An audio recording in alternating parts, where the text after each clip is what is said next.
So what do you call yourself? Welcome to the LaTangela Show. Hey. Yeah, what can I do for you this fine day? This is your destiny. Hot, hot, hot. Right now. Welcome to the LaTangela Show. Kick it! Come on in and enjoy yourself. Right now. We gon' party like no one else. Welcome to the LaTangela Show.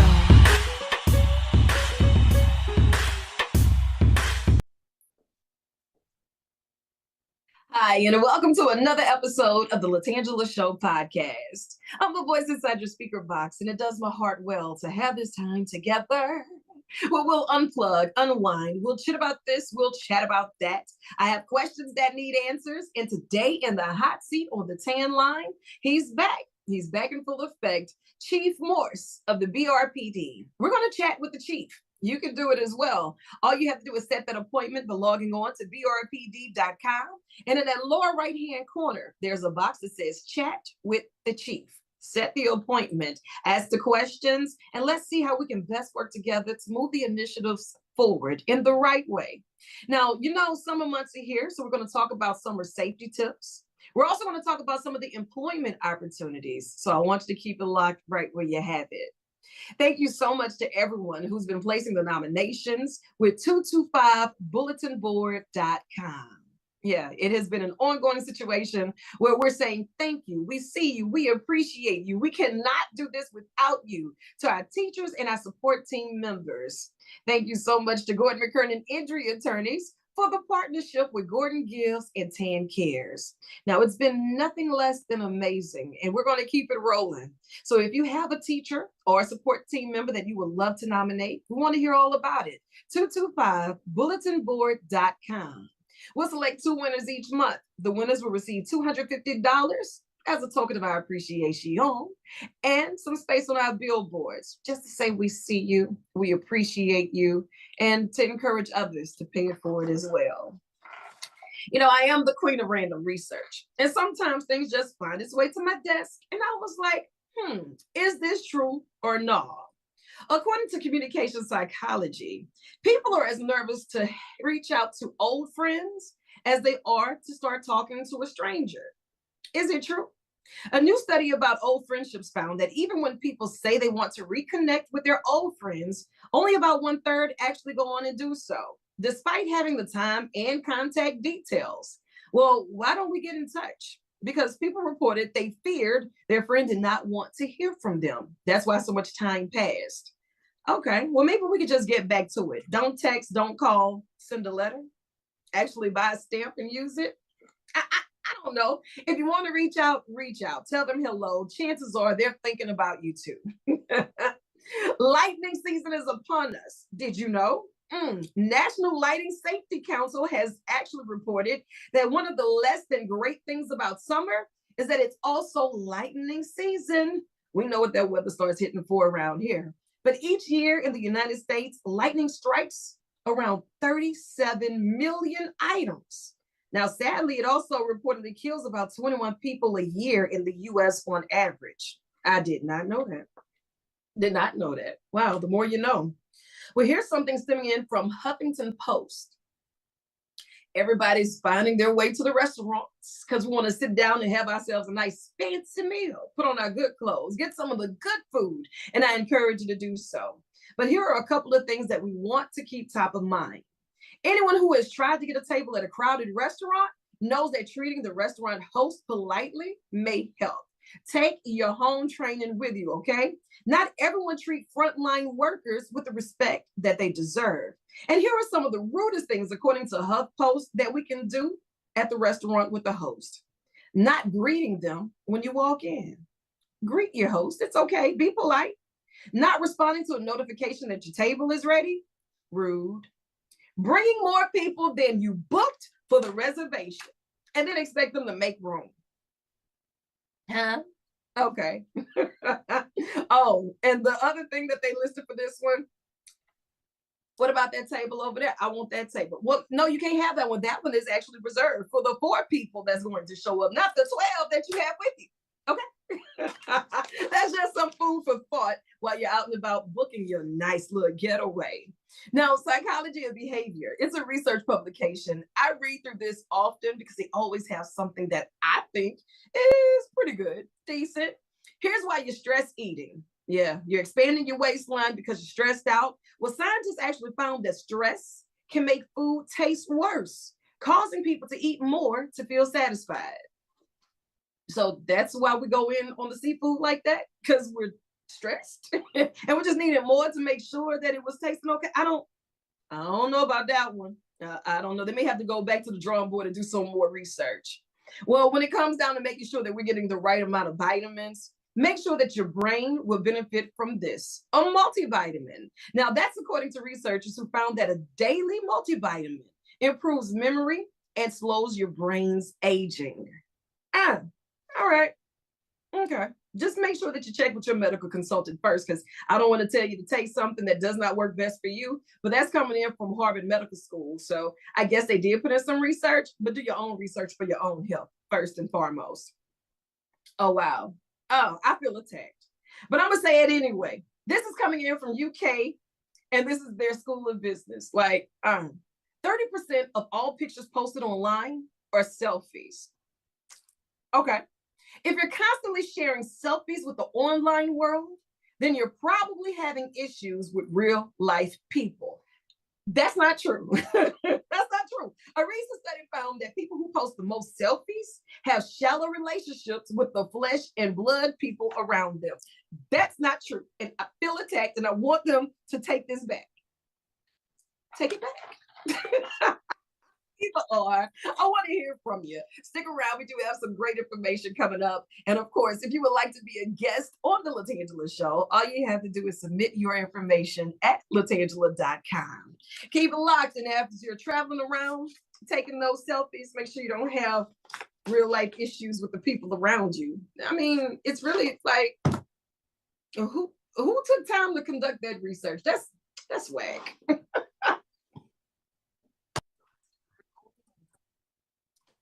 Let's see here. Do a little work right here. You were supposed to hit this button. That was your job. Yeah, that was your job today. Good morning, sunshine, and welcome back to another episode of the LaTangela Show podcast. You never know who's going to be in the hot seat or on the tan line, but I've got questions that need answers. And I needed to go to the one with the source because the summer months, we've talked about it, it's warming up. And when things warm up, the crime scene tends to warm up along with it.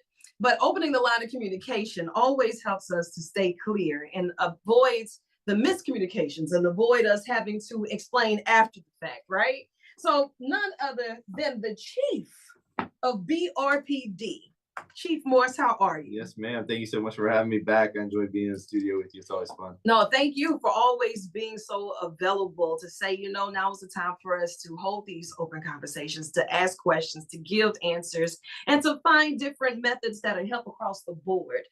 Here it is. You're almost, 7 months in? 8? Six? Who you say, Don't push it. We're inching our way through. Yeah. So far, what has been a highlight for you? I love to start off with the highlights. So the biggest highlight is meeting with all the men and women in the Baton Rouge Police Department, and then all the community meetings I get invited to. So I'm getting invited to a lot of things that never before would have been invited to. So I'm getting to go in a lot of other spaces and places and meet and mingle with people. That's been the biggest highlight. And that's important because we do have a lot of community stakeholders and those who are out and about doing the work. And sometimes they don't feel seen. They don't feel as if they're included. And knowing that, one, you're invited, but then it's important enough for you to come. Once you see the work that's being done, do you see that the void is now being filled, or how we can best connect those dots? Yeah, I definitely do. So going all over the city, North Baton Rouge, South Baton Rouge, no matter who I'm talking to, everybody is speaking from the same place, really, right? It doesn't matter what race they are, what kind of economic status they're in,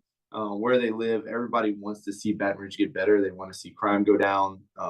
Where we get there might be a little bit different, but everybody wants to pull that same direction. And so that's very encouraging. And all the meetings that I go to, everybody has been very, very encouraging. That's always a good thing. And I know that the line of communication is open for you. You do have the Chat with the Chief tab that's available on your website. So I encourage you to reach out to him. You see, he'll show up. And if he's not answering the questions, we'll call him in and he'll show up. So what are some of the questions that have come across your desk so far that was like a refresher for you? Maybe it just wasn't top 10, but it was at number 11, number 12. Yeah. So when I go out, I tell people, I said, look, we got 2 links on the police department website, on brpd.com. One is to make a complaint on an officer, and you can do that anonymously. You can complain on an officer, and we're going to look into that and we're going to investigate that. But right next to that is also compliment an officer. Tell us about an officer that did a good job. Across the country and just in general, you go out to eat at a restaurant, it's easy to complain about the service and not give a good review. So I encourage people to give us the good reviews with the bad reviews. And we're seeing an uptick in that. We're seeing an uptick being able to highlight the good things that our officers are doing. That's good. On Facebook, on our social media platforms, that's been very encouraging, being able to uplift those officers. At the same time, taking the complaint seriously and holding officers responsible for the times that they mess up. Because that's important as well. Just making sure that the voices are being heard and that it's not falling on blind eyes, deaf ears. That's important. Because if we make the complaints, we make the compliments, and it just sits there, then no one will feel the need to even express themselves. Yeah, right? I have a meeting today. Someone filled out that 15 minutes with the chief. I have a meeting today. I think when I leave here at 10:30 or so, with someone that they didn't feel like their voice was heard. Right. So they did the request to see the chief, and I'm having a meeting with them today to talk about an incident that they happened and some concerns they had with an interaction with one of our officers. That's good. Accountability is key, especially now that we're looking to expand the service, the office. Tell me a little bit about what does that look like?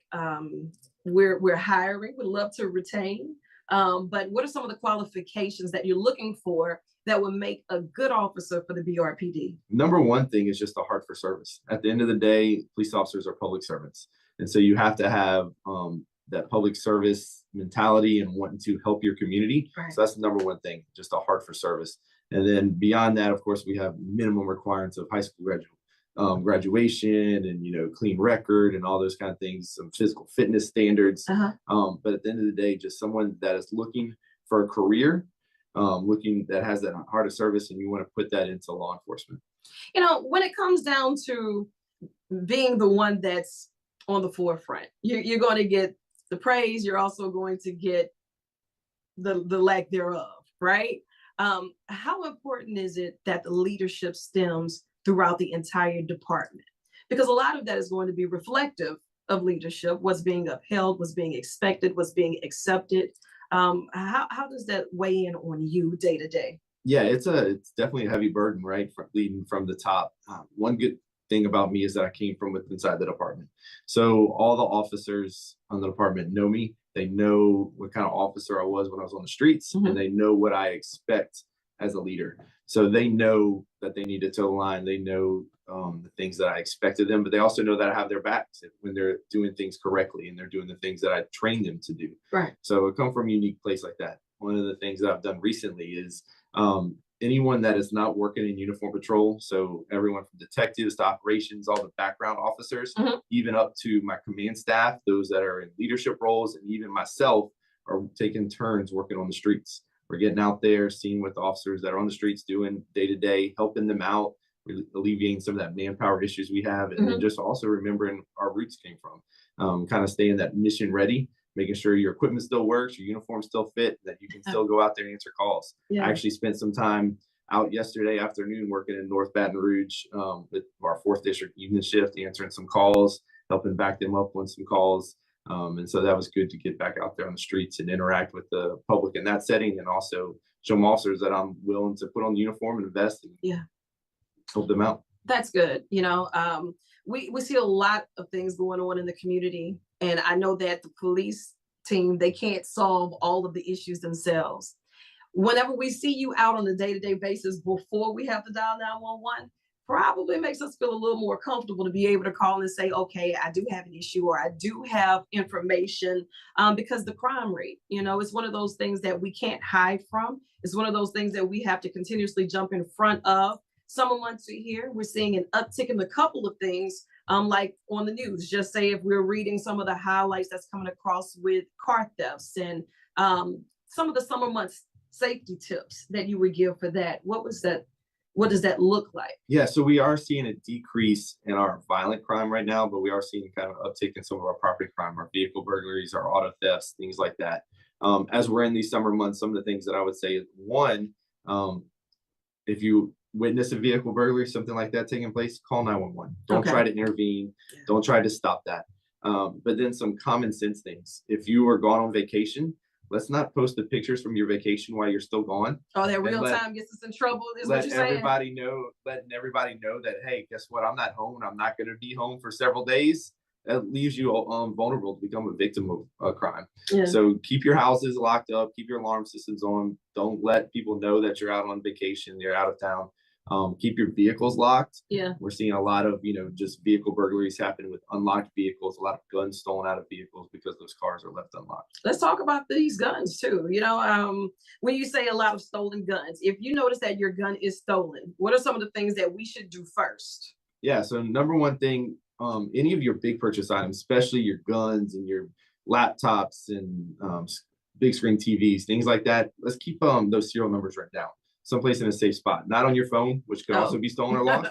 Right? My phone has everything. Some kind of iCloud or something that you could easily access. Let's make sure we have those serial numbers written down so that we can enter them into our national database. So that when we find them, we'll know that they're stolen and we can recover them. But if something is stolen, call us. Let us know so that we can follow up on it. We can put it in a database. If we are able to locate and recover it, we can, one, arrest the person that has it, and then two, we can return it to you. Yeah, you don't want to go around and not say anything about it at all, because if it comes back linked to a crime and it wasn't reported stolen, there's another issue. Yeah.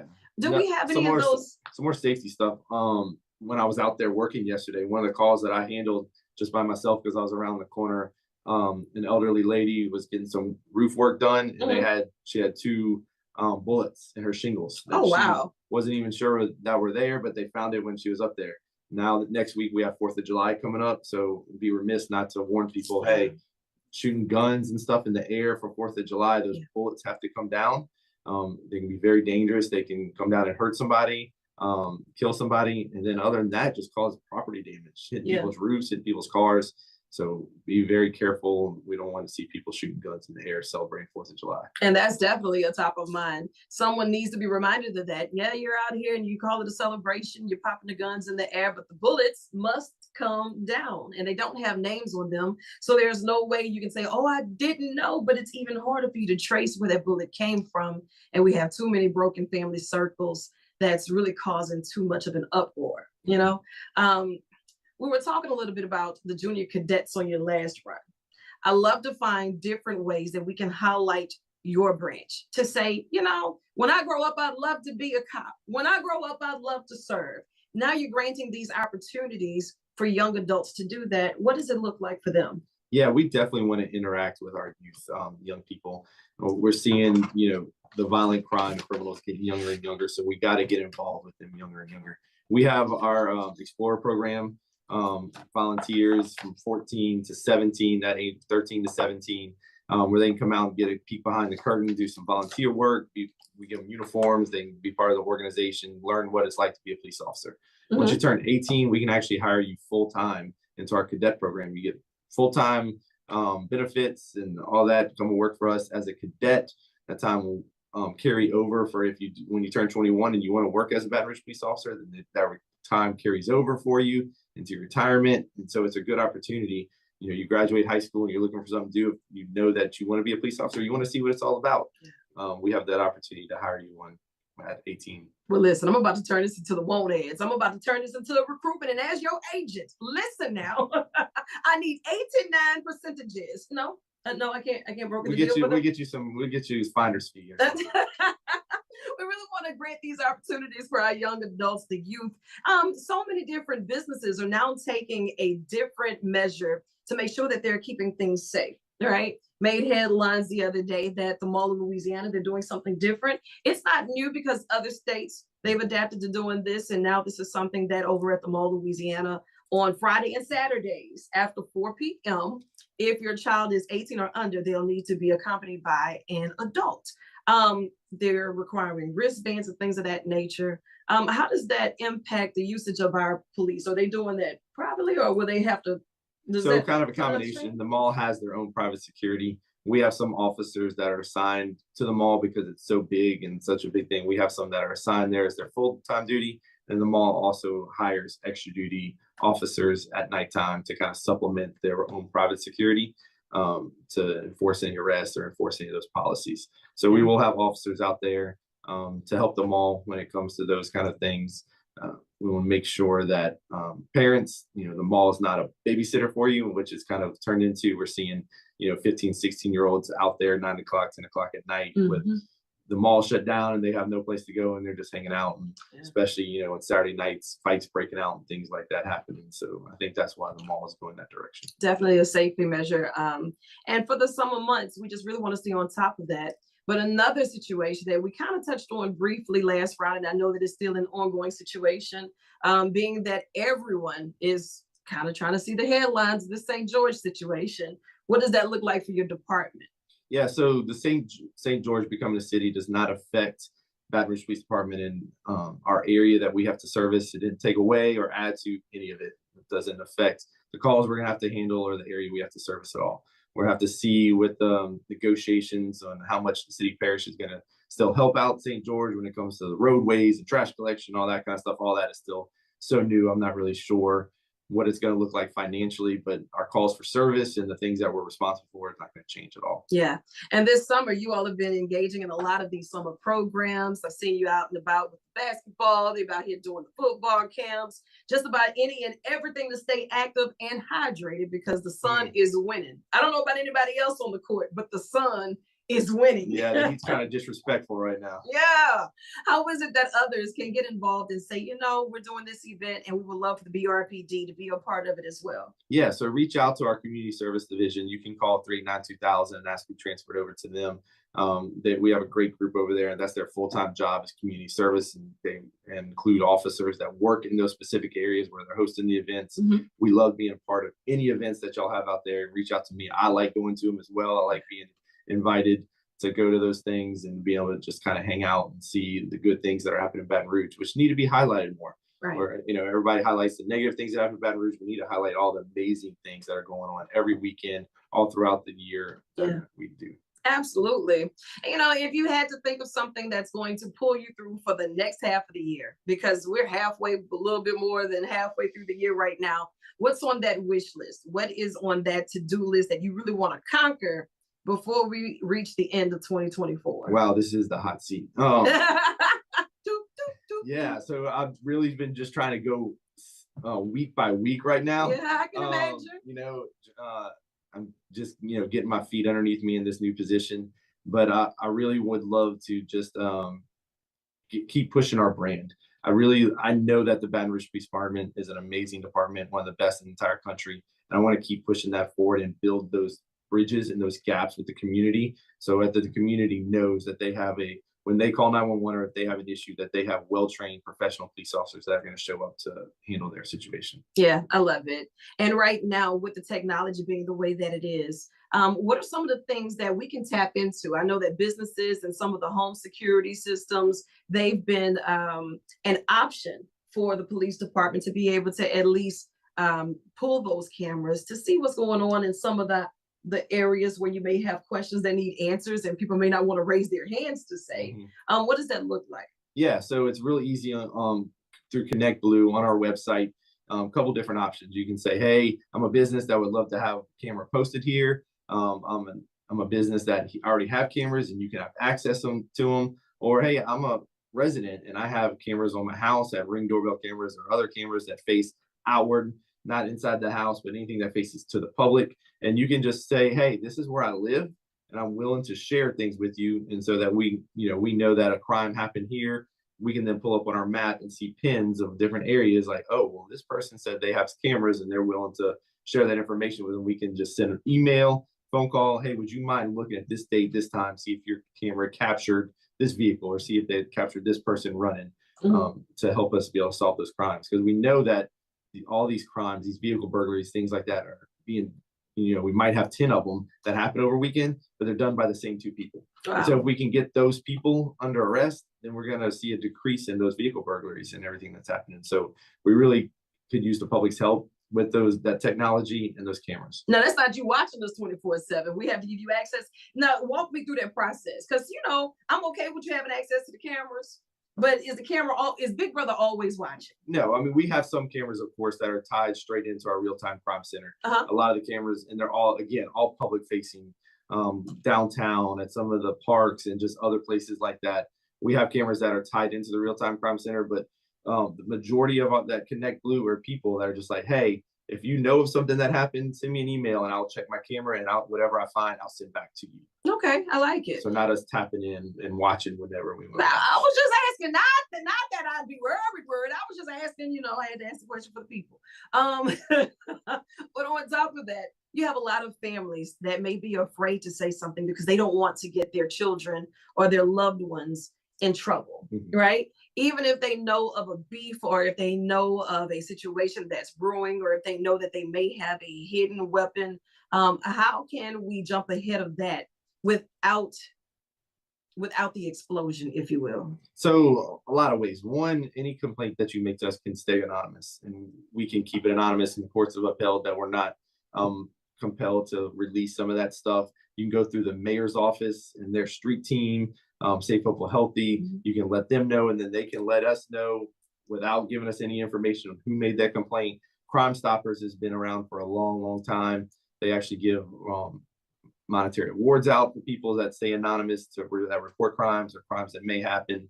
So a lot of different venues that way that people can reach out, and if they want to make sure that nobody finds out who they are, we keep them anonymous. Absolutely. And I encourage you to keep the line of communication open. Make sure you're logging on to brpd.com. Or if you want to chat with the chief, you'll be able to find him here at least once a month. And you can always go to his website, submit those questions. How do we do that? Yeah, brpd.com, lower right-hand corner, chat with the chief.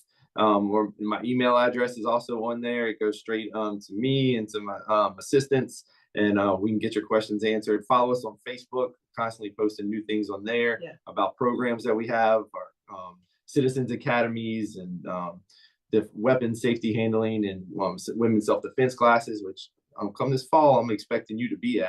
I'm there. It's a field trip. I'm going to have you there.